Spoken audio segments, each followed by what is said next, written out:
No, no one would say that he's a radical leftist, except for Fox News. That was like their headline. But I'm saying relative to the politics that you get on corporate media, that's why relative to that, they think of him perhaps as a radical leftist. But like that's why I was like, it's radical left or far left to say war crimes bad, collective punishment of civilian population of half children bad. That makes you a radical leftist. That's far leftist. That's extreme views. Like I would think that's like the bare minimum.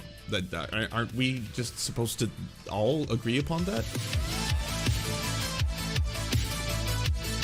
I've said this before, Mehdi Hasan, he is certainly not, as Fox News has characterized him, as a far left radical leftist by any stretch of the imagination. He is certainly what I would say is probably a sock dem, a progressive who does at times, of course, toe the line and then get behind Biden when it's needed, as most liberals do. But one of the only places you'll see in mainstream media who's actually presenting not only oftentimes the voice of people who are not spoken for in mainstream media, such as Muslim Americans, Arab Americans, or Muslim and Arabs internationally, especially in relation to geopolitics, as well as calling out the war crimes of Israel, of which he was doing quite consistently. He was also, I would say, very diligent in that when reporting on these topics, he was never edgy. He was never acting like some kind of far leftist online, being like, oh yeah, October 7th was so based. Oh yeah, that was the greatest time ever. He was always very clear that he was first and foremost here to condemn the actions of Hamas, to condemn the killing of innocent civilians, to say that the attack on October 7th was a horrifying tragedy. But now I want to provide context to you to understand why this tragedy happened under occupation, and that one simply cannot say that history begins on October 7th when there's an occupying force that keeps and oppresses another group of people, and also that we should not be directly associating the actions of the government of Israel with all Jewish people and treating Jewish people like a monolith in the process. That was basically, I would say, what he was doing on a very repeated basis. There was a lot of speculation as to whether or not he would be losing his show, especially based on his last couple episodes, one of which was, I think, the only mainstream episode I have seen that goes into an in-depth investigation into genocide, and again utilizes a lot of first-hand sources. Again, there is over 880 scholars who study both the Holocaust and genocide, who have written a letter saying that there is evidence of genocidal intent on the behalf of Israel and Israeli officials. He, of course, would bring on a lot of different individuals from a lot of different backgrounds to discuss these kind of topics. And in my opinion, while what he was saying I thought was fair and or balanced and measured for the most part in these topics, it was also coming at a time when I didn't think this show would be allowed to continue if he was going to continue to, again, take stances that are often not said in mainstream media. You don't often see a lot of people talking about this kind of stuff. And I've said this before. It's important to have Mehdi Hassans and to have John Olivers and Jon Stewarts, who, yes, they may not be as radical as you, as tubular as you are, something like that, right? They're not as far leftist. They're not anarcho-syndicalists. They're not full-on commies or anything like that. But there is a lot of utility in a lot of liberals, well-to-do liberals, who may not actually have their beliefs based on some kind of deep-seated love of capitalism and feeling that capitalism is a force for good that will save us from all the woes of the world and eliminate all the problems of the world. But actually, it's just a lot of people who don't understand a lot of what's going on around them, just because not everyone is as tapped into the news as you are. And you really saw this, not in the first one, but in the second Black Lives Matter series of protests that started taking place under the Trump administration, that there was suddenly a lot of people who otherwise may not be speaking out about issues like, police violence towards black people, suddenly taking, a lot of white liberals suddenly taking to the streets to post on the grams how they went to one protest and, oh my god, I had to take a stance and now my stance has been taken, and yes, and I did the revolution. That was awesome. But there is utility in having the Jon Stewarts, John Olivers, the Mehdi Hassans, who can educate people in to the millions by the way. There's Hassan Piker is very popular, very successful, big streamer. The guy is reaching, like 40,000 people live. That's incredible. That's a stadium. That's a lot of people. But a lot of those people are also a lot of his fans or haters. But a lot of those people most likely are already on board with a lot of the ideas that he's trying to teach people. And for the millions of people who may not have seen that episode on Israel and Palestine by John Oliver, yes, it was not nearly as radical as I personally would have liked to have seen it, but I thought it was very good in the sense that I think a lot of what he's talking about is just not known by everyday people. Like, I've had a lot of conversations with, again, well-to-do libs who would say the very simple talking points. Yeah, Hamas is a terrorist organization, though, and terrorist organizations, they do suicide bombing. They're evil. They do got to get rid of them, because at the end of the day, that same organization most likely would try to eliminate every Israeli if they had the opportunity, and Israel should have a right to defend itself. And, the October 7th attack was terrible. And there's not often a lot of the other side of the story, right? So did this happen in a vacuum? Did anything happen prior to October 7th? How did October 7th come about? How exactly is this system that treats Palestinians different than it treats Israelis? What's the difference between Gaza and the West Bank? How did the West Bank get to be the way it is? Why is the West Bank so interdivided and not connected? And why are there so many checkpoints and stops in the West Bank, where if you are a different kind of citizen, you get treated completely differently, including being allowed to simply go from one area to another? What is the population of Gaza? How many of those people were alive during the vote for Hamas? How did Hamas come to power? Who gave money to Hamas, or who funded Hamas? Who wanted Hamas as perhaps a useful enemy to be able to continue the occupation and destruction of Gaza? How does this all play a role? Who controls all of the resources that go in and out of Gaza? Who controls the food, the water, the medicine, the fuel? Who controls all of that? A lot of these kind of things. Again, if someone doesn't have that information, watching that episode of John Oliver or watching Mehdi Hasan may suddenly make them recognize and realize a few things that could make them want to learn more, or could make them want to perhaps Google beyond Wikipedia or something like that. But he lost his show. MSNBC ends Mehdi Hasan's show as part of the weekend lineup revamp. The network will debut a new ensemble show called The Weekend, while ending shows hosted by Mehdi Hasan and Yasmin Vassagin. MSNBC announced Thursday that it is completely reshuffling its weekend programming slate, which includes a new ensemble 2-hour block called The Weekend, and the elimination of shows hosted by Mehdi Hasan and Yasmin Vassagin. I want to learn how to pronounce this. Sorry, it's not a show that I watch. If someone knows how to phonetically pronounce it properly, let me know, and I will learn.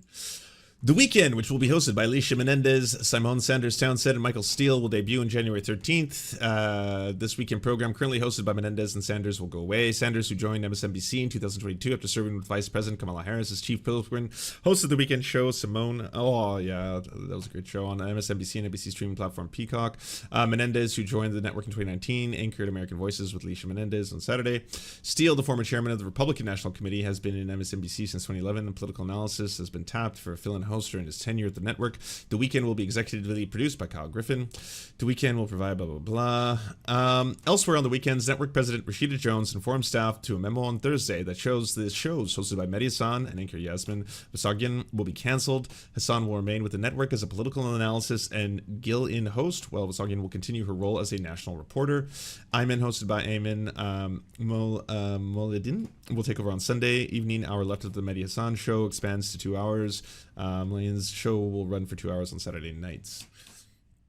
Ladies and gentlemen, The Weekend. Yeah, I'm not entirely sure why they're doing the Weekend. I don't know if that's to compete with like The Five, which is like Fox News host show that's pretty similar.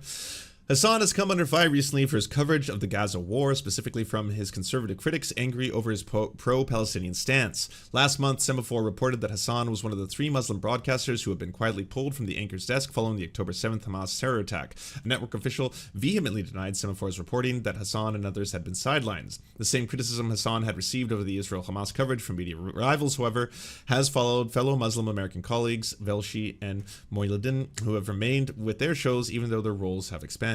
Furthermore, as Confider reported in September, the revamped weekend lineup has already been hashed out prior to the start of the conflict in Gaza. The Mehdi Hasan show has been canceled at MSNBC as part of a major revamping of the network's primetime lineup. Hasan's Sunday hour will be replaced with an ensemble show called The Weekend, hosted by Simone Sanders Townsend, Alicia Menendez, and Michael Steele. Hasan, on the other hand, will shift to a fill-in anchor role per report. Now, the internet is going two ways about this. On one hand, Mehdi Hasan has not always been the biggest fan, I think a fair advocate or interlocutor when it comes to talking about some issues that are germane to the interests of the right. He is more far left than most of the other commentators at MSNBC, and some of us on the left have a soft spot for him for that reason. He used to be a colleague of mine at The Intercept, but it's also true that he is perceived to be ultimately What does that ever mean? Well, everything is relative, right? I mean, the majority of corporate media, especially even MSNBC, I mean, you'll have conservatives tell you that it's a fucking neo-Marxist communist dystopia of liberal cucks and stuff like that, but it is typically center to center right, sometimes center left, but oftentimes center and centrist, liberal positions in the reporting and discussion, and they will usually hyper focus on how Republicans are bad, and that's about it. There's usually not a critique of the current administration, a critique of Joe Biden, for example, or a critique of capitalist structures or power, anything like that. You'll usually just get a lot of orange man bad style reporting on MSNBC, and for that, it's considered like the left. It's considered like the left-wing publication. Mehdi Hasan, I would say, goes further left, as do I think someone like John Oliver or Jon Stewart, than what you would find on MSNBC or MSNBC style reporting. Do I think that they're radical leftists? No, I don't. But I think it is necessary to have people like that and voices like that in large programs and platforms, especially because there are, again, millions of people who will watch those shows. I don't know what the viewership was for Mehdi Hasan. I'm going to assume it is probably in the 3 to 4 range. There's, again, similar numbers for John Oliver. You need people who are going to be able to educate mass amounts of people on very important topics, kind of vote blue no matter who, establishment preserving character, even if on various issues. I think as a British person, he can be impassioned about universal health care and policies that are very normal in other parts of the world. As a brown person, he has been an advocate of a lot of issues that are germane to Arabs and Muslims around the world, including in the conflict in Gaza, but holistically has stayed away from making really sharp criticisms of the Democrat progressive, maybe a sock them. I don't think he's ever identified identified himself as a sock them, but yeah, so it's not a bag. far left radical leftist. I'm kind of curious. I mean, I just see on the social media chatter, I'm not like an avid consumer of MSNBC, at least not since my days as a media reporter, thank God. My mental health is much better for watching less cable news in general. But it seems like a lot of the consensus from Mehdi sympathizers, I guess you can say, on social media is the suggestion that he was fired or had his position changed because of his support of Palestine versus Israel in the conflict. And we were talking a little bit before the segment. You're not sure that is merited. Well, here's the issue. So Semaphore was reporting that there are 3 Muslim hosts, basically. And early in the Gaza conflict, it was reported that all 3 had been sidelined, ostensibly because of their takes on the issue. Because they might have been perceived as biased or... Well, right. I mean, of course, no...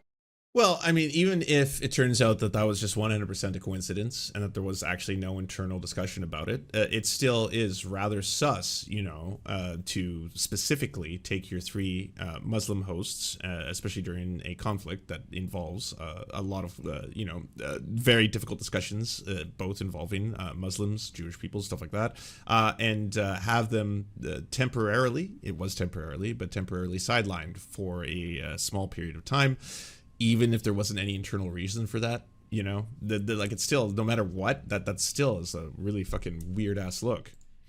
Jewish hosts were sidelined for being biased. People with articulated Zionist leanings were sidelined for being biased. But it seemed to be the case that if you are any other group, that is historically, a lot of people of color have been concerned that there is this perception that white people are neutral and they can cover the news. But if you're a person of color, then, only some biases matter. Let's say that all biases aren't treated equally.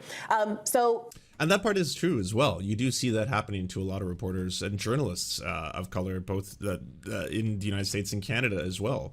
Politicians, when that accusation was made, when it was reported they had been sidelined because of their views, none of them corroborated it, but none of them denied it publicly, which seemed to me to give it some air of validity. And then they were all back on the air. I think one of the hosts actually was traveling at the time, so it seems like they might not have been sidelined at all. But they ended up all being back on the air. Now, one of those 3 hosts, Ayman Mohideen, his weekend program is being expanded to 2 hours to replace Mehdi's show. So to the extent that there's an argument that you will have fewer Muslim voices on TV, or fewer voices that are sympathetic to the Palestinian cause on TV, at least from a pure time perspective, it's not entirely clear that that's a credible argument. We'll see how it pans out, though. Yeah, I think to the extent that the criticisms of MSNBC are legitimate. No one would say that he's a radical leftist, except for Fox News. That was like their headline. But I'm saying relative to the politics that you get on corporate media, that's why relative to that, they think of him perhaps as a radical leftist. But like that's why I was like, it's radical left or far left to say war crimes bad, collective punishment of civilian population of half children bad. That makes you a radical leftist. That's far leftist. That's extreme views. Like I would think that's like the bare minimum. That aren't we just supposed to all agree upon that? I mean, there is a wider problem in cable news more generally of underrepresented voices in terms of ideology not being elevated. I mean, at Fox, for example, Tucker was really the only populist right voice, and we saw what happened to him. It's similar on CNN. Wait, what? These situations are not the same. Why did Tucker get dropped? And stop using the term populist right. Fucking Buddy is just a white supremacist, racist ass piece of shit. And it's like, but he did say elites. He uses that term.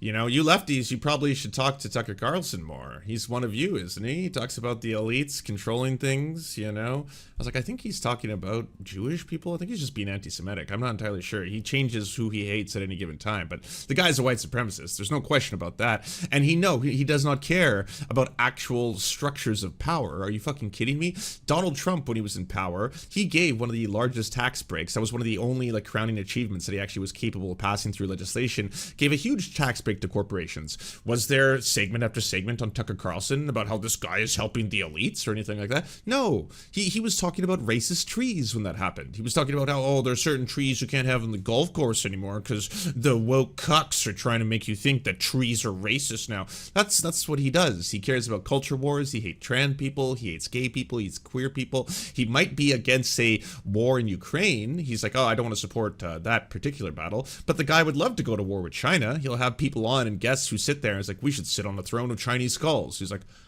yeah, throne of skulls. Wow. Like the guy is just the fucking worst. And thank you, Glenn Greenwald. Fucking tip of the hat for all the work you've done, calling that motherfucker a socialist and having people be able to say like, oh, well, he's an anti-war.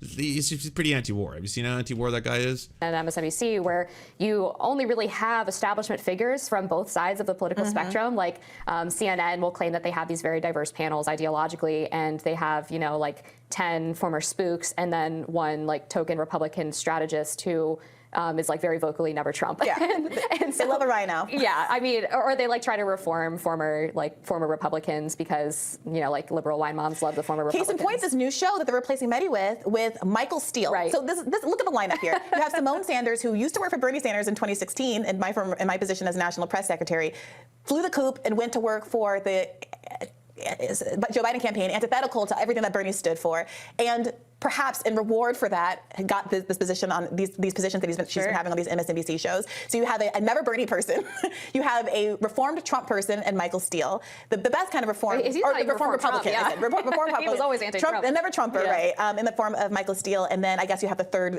person who I guess is a good liberal in the spot who was always flown straight and true. But that is the formula that they love on MSNBC. And when we're talking about bias, your point is correct. If you have a bias of having worked as a lobbyist, if you have a bias of having worked for the defense industry, MSNBC is more than happy to have you on and never give any explanation and not give any transparency. We seem to enjoy this co-host. I'm wondering, did they switch it up after who's that white dude who was on the show for a while and they ended up getting to that massive argument, and he's normally just like so calm and collected because like obviously he's just saying I'm just here to give the other side. But in that one he was actually like, he was getting mad. I've never seen that dude mad before. They were talking about Israel and Palestine, I think, too. That's what made him finally break. Robbie, that's it. Robbie. Yeah, did they switch out Robbie? As to who you've worked for in the past or what has brought you to people's television screens. But if you are Muslim, if you are of Arab descent, if you are a person from a different kind of part of the world that might have. No, I couldn't stand that dude. It was just so funny. It was like seeing, when you see like racist nerds, when you see like racist nerd rage, it's the funniest thing, just sitting there, just like stewing in privilege, and it's like, no, Hamas is the greatest terrorist organization of all time, and they created the greatest atrocity that's ever happened. How dare you? You're just like, oh damn, buddy, slow down. Come on, take your Ativan. different sort of life experience, then it's presumed that there's a bias that's built in, that is inappropriate. And Mehdi Hasan, in addition to just being, you know, a Muslim commentator, happens to be one of the most adversarial, I think, competent and effective interviewers that's on TV, period. Like, whatever you think about the slant of his politics, he's very good at his job. It makes it very difficult for people to come on his show and prevaricate and lie to the public, which is most of what you see when you turn on the cable news. And so it's hard to deny that there's going to be something that's missing having less Mehdi Hasan on TV. There will be less accountability on the news if there's less Mehdi Hasan on TV.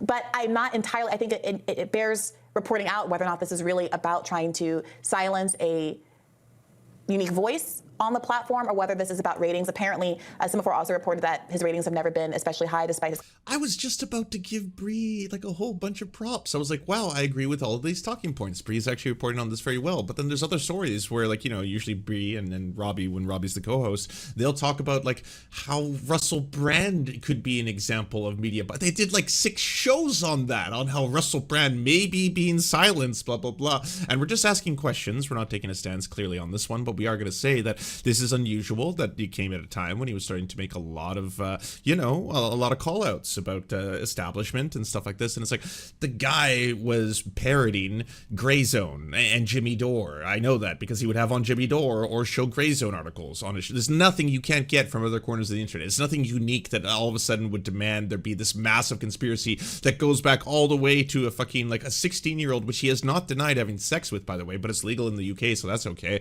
But a conspiracy that goes back fucking decades in order to, like, you know, plant people knowing that one day he may get a very powerful YouTube channel, that he may call us out. So we'll need to use that as a moment to suddenly launch dual investigations by independent reporters and have those reporters collaborate. And, like, what the fuck are we doing here? Like, the guy is not being silenced for his views. He just sucks. Like, come on. And most likely is a rapist. Popularity. And just about business. Yeah, I mean, I understand that he has lost several shows in the past because ratings haven't been great. He tends to, I guess, go more viral on social media with some clips of his interviews, some of which I've seen. I found some of the interviews of right-wing individuals to be a little bit in bad faith, but that's probably to be expected.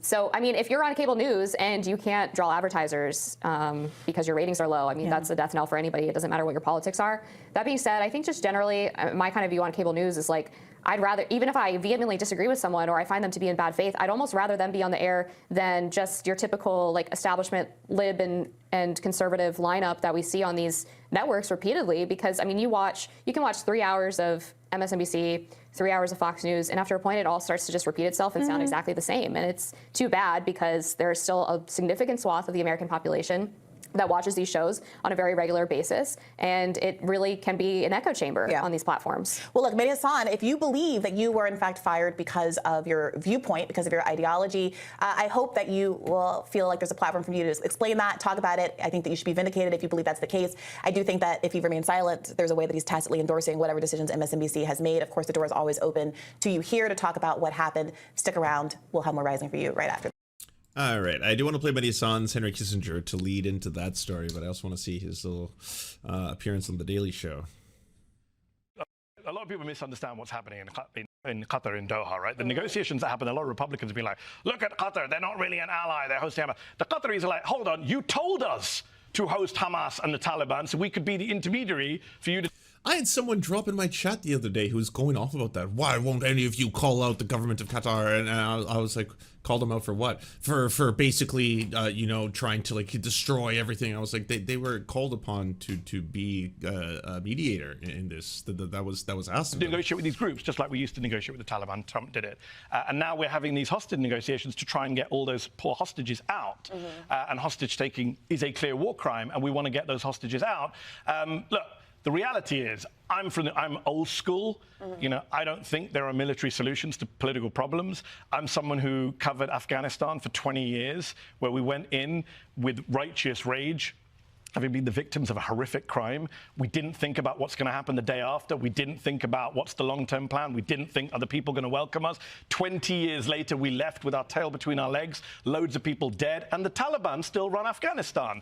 So I would say, let's be careful before we just decide that the solution to every problem is we can drop a bomb or we can fire a bullet. This is a political problem. It's a problem of occupation. It's a problem of injustice. It's a problem that goes back decades, right? And you cannot resolve it with dropping, what, 6,000 pounds of bombs or whatever it is in the space of a few weeks.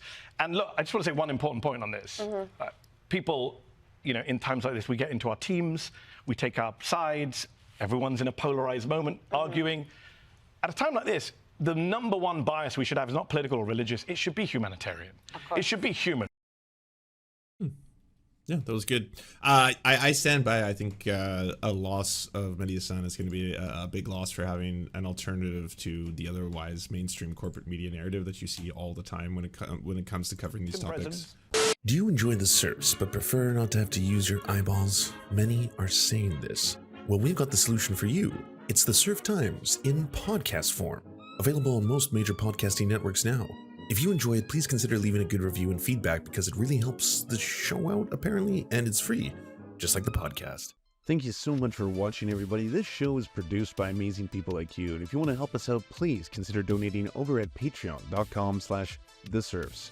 The show is made possible thanks to Amazing Fletch, Anna Loves Riley, Ariane McCarthy, Cheryl Alvarez, Doug Cady, Everything Important, Hagbard Celine, La Media Panza, Matthew Scarborough, Multimondi, Omni, Peanut Butter Blondie, Political Pappy, Quiet 185, Rachel K, Riley and Anna, Roller Dragon, Ruby K, Sir Nickus, Spinach Monster, Stellar Vision, Sebastian Demo, Tech Tink, Trevbot EXE, Words Greenwood, and not to mention all of the amazing and fabulous people you now see before you.